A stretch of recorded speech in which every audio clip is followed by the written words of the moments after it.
আসসালামু আলাইকুম বন্ধুরা, কেমন আছেন? আমি অনেকে আমাকে জিজ্ঞেস করে, ভাই এত গাড়ি থাকতে কেন এক্সব্লেড পছন্দ করেন? দেখুন, আমার হচ্ছে ট্রিপ মিটার 709 মিটার মাত্র টিপ পারতেছে, অর্থাৎ এখন পর্যন্ত আমি রিজার্ভে দিই নাই।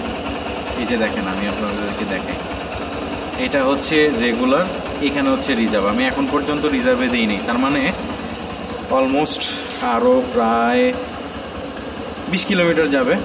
তো 14 লিটার তেল ভরেছিলাম, আমি একবারে ভরিনি, আমি 10 লিটার করে তেল ভরি। এবং একটা ট্যুর ছিল, সেই ট্যুরে যাওয়ার জন্য আরও 4 লিটার ভরেছিলাম। এই হচ্ছে টোটাল 14 লিটার। এই 14 লিটার তেলে 710 কিলো 9 কিলো, তার মানে আমার মাইলেজ আসতেছে অলমোস্ট প্রায় 50+ মতো আসতেছে। তো আমি এই জন্য আসলে হোন্ডা আসলে পছন্দ করি, রিজন একটাই, সেটা হচ্ছে মাইলেজ। আর সবচেয়ে বড় কথা হচ্ছে, আমার বাইকে ফগ লাইট হচ্ছে এইখানে 2টা, এইখানে একটা, ওইখানে একটা, এই হচ্ছে টোটাল 4টা ফগ লাইট। স্টিল নাও আমি ব্যাটারি এখন পর্যন্ত মানে চেঞ্জও করিনি, কিছুই করিনি। তো সত্যিকার অর্থে এক্সব্লেড ইজ এক্সব্লেডই, মানে এটা বলার মতো না।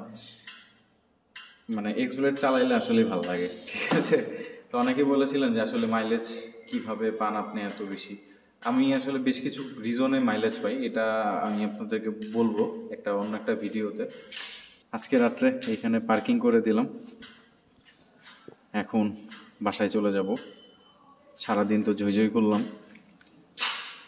তো ভালো থাকবেন সবাই, সুস্থ থাকবেন, আল্লাহ হাফেজ।